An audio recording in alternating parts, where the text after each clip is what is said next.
เจ้าสบายดีพี่น้องอีกเทื่อหนึ่งพามากินบักโมเอามาใกล้ได้พี่น้องมาแต่เมืองท่าแขกอันปานแนวนี้ล่ะมัน มันก็สิกินแบบสิได้เนาะพี่น้องเนาะแล้วจังหน่อยสิปาดปกติให้เบิ่งมันก็สิกินแบบสิได้มีในอยู่ด้วยพี่น้องมีในอยู่ด้วย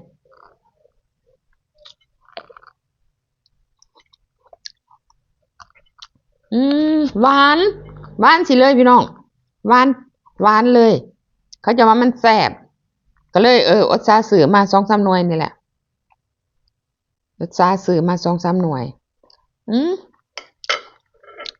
ในที่สุดก็ได้เอามืออีกพี่น้องเพราะว่าอาชีพมักใส่มือทางที่ดีปาดแล้วก็กัดกินบ่ต้องเฮ็ดปาดเลยสบาย ปาดเลยบ่หูบแก๊สสลักหยังก็ได้ เพราะว่าแก๊สสลักแบบนี้เคยเฮ็ดตั้งแต่อันน่ะเคยเฮ็ดกับอันนั้นหมากละมุดพี่น้องเอ้ยเคยเฮ็ดกับหมากละมุดแต่ผ่านมาเฮ็ดกับหมากโมหน่วยบักใหญ่เริ่มเทิมเลยเอ้าได้ละว่าล้านข่อยหน่วยบักใหญ่มาเริ่มเทิมเลย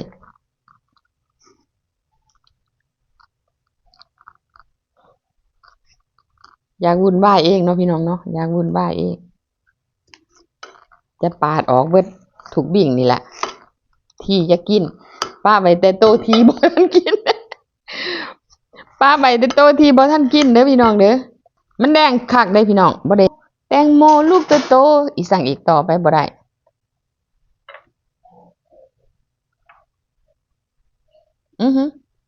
ปานมาแล้วเป็นจังซี่ล่ะบัดนี้ก็กินง่ายพี่น้องกินง่ายหยิบกินคุณจิตมาเด้อคุณจิตเด้อโอ้ย สบายดีคุณผู้สมันอยู่ฝรั่งจักโมงแล้วนี่เดี๋ยวนี้อยู่ลาวมันอยู่ประมาณ8 โมงยังกลางคืนอยู่ฝรั่งยังเป็นกลางเว้นเลยแม่นบ่ยังเป็นกลางเว้นเลยแม่นบ่หรือว่ายังตอนเที่ยงกินข้าวเที่ยงแล้วบ่บอกเรื่อยอยู่นะแต่ว่าลืมเนาะมาเด้อพี่น้องหวานแซ่บ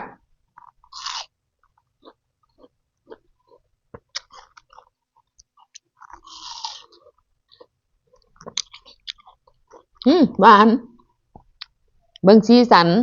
โตลายเอาลงหลุมแห้งคือสิเป็นตาหน้าแซ่บคัก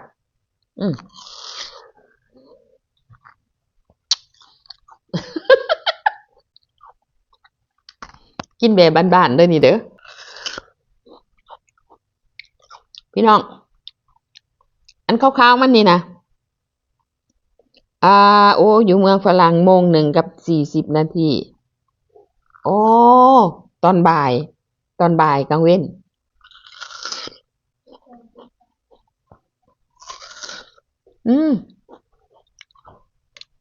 กินเบิดคักเบิดแหน่บ่พี่น้องถ้าว่าเฮ็ดเป็นระเบียบมันนะสีขาวมันนี่ตำได้พี่น้องตำได้ตำกินแบบตำกินแบบเฮาตำมักฮุ่งนี่นะตำใส่บ่แม่นแบบตำมักฮุ่งแต่ว่าตำใส่ข้าวขัวนะแซ่บตำใส่ข้าวขัวแซ่บได้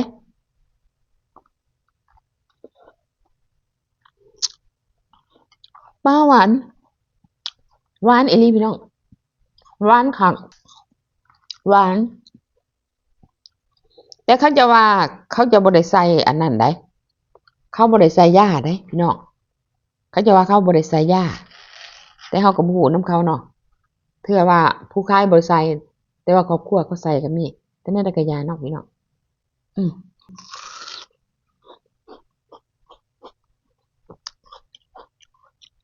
แซ่บก็มักแหนจ้ำอันตัวขาวๆมันเลยเด้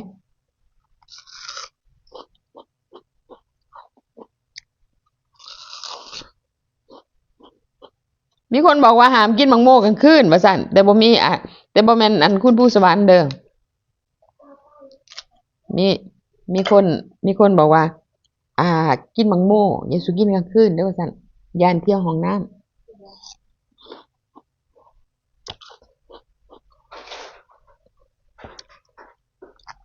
อยู่เด้อ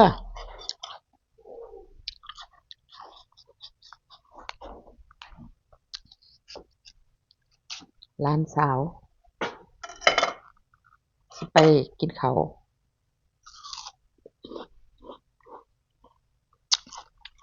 กูเพิ่นมาแต่จีน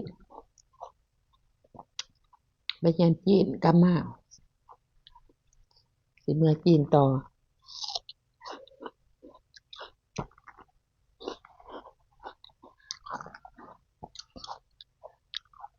แซ่บพี่น้อง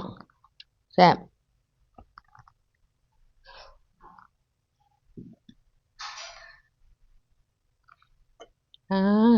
เนื้อมันน่ะ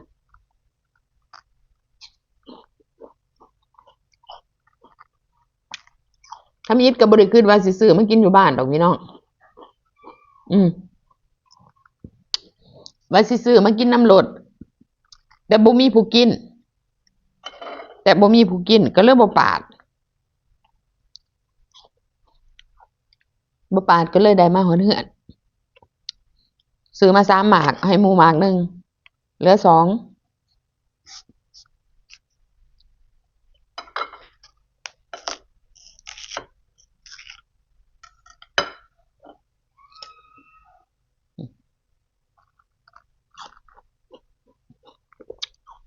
แซ่บได้พี่น้อง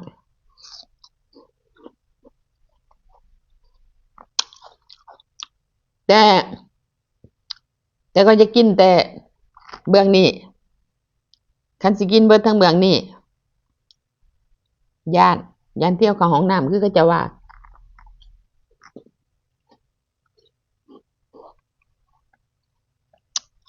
ช่วงนี้บ่มีมักสมพี่น้องสั่งผู้ใดก็สั่งมักแล้วมันมักบางม่วงน้อยๆบางม่วงน้อยๆอันน่ะเคยซื้อมากินเทื่อนึงเนาะคือตอนนั้นแหละพี่น้องเขาจะเอิ้นว่ามะม่วงนะเขาเอิ้นว่ามะม่วงเวียดมักม่วงน้อยๆส่ำบ่มือแต่ว่าก้นมันงอๆเฮากินแบบกัดเบิดหน่วยเลยแล้วมันบ่มีอันนั้นมันบ่มีในแล้วมันก็แซ่บมันบ่ได้สมจี๊ดแซ่บ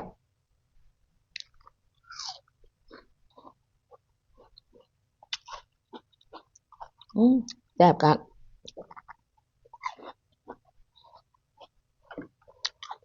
หวาน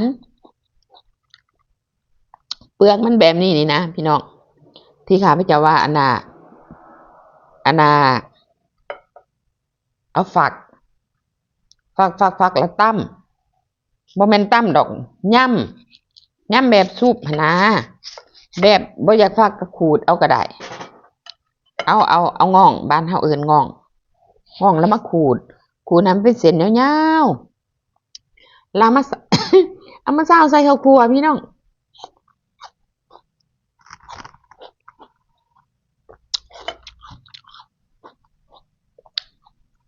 ซาวใส่ข้าวคั่วแล้วก็ใส่ปลาแดกแล้วก็ใส่แป้งนัวแซ่บหน่อยนึงใส่แป้งนัวหน่อยนึง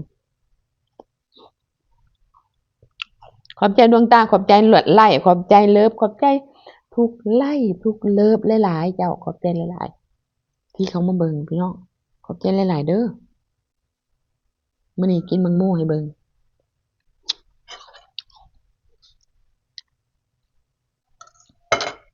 ก็แซ่บอดซามาซื้อ ภาษามังโม่พี่น้องภาษามังโม่ซื้อมาแต่ท่าแขกว่าซั่น ขอบใจหัวใจกอดๆคุณจิตเด้อขอบใจคุณจิตหลายๆภาษามังโม่พี่น้องซื้อมาแต่ท่าแขกว่าซั่นคันหมากอันอื่นก็บ่ใครแน่เพราะว่าเฮาบ่ได้หิวดิเนาะเฮาเอาใส่รถมาเฮาบ่ได้หิวเฮาบ่ได้หอบเฮาเอาขึ้นรถ แล้วก็มาหอดเทือนก็ลงรถเขาก็ค้นลงให้อีกเขาก็บ่ได้ค้นเองอีก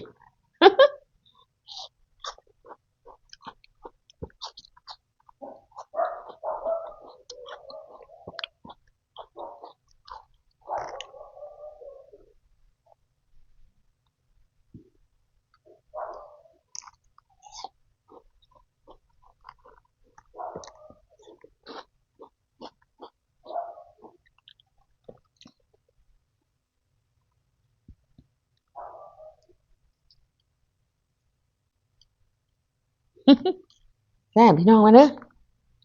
แซ่บ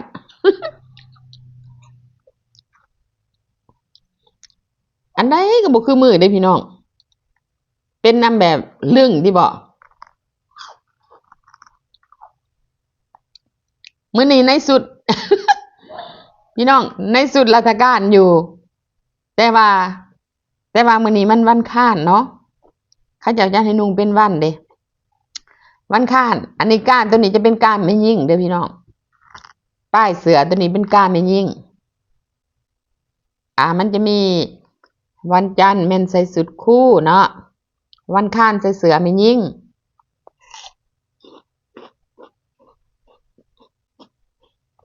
แซ่บหวานพี่น้องหวาน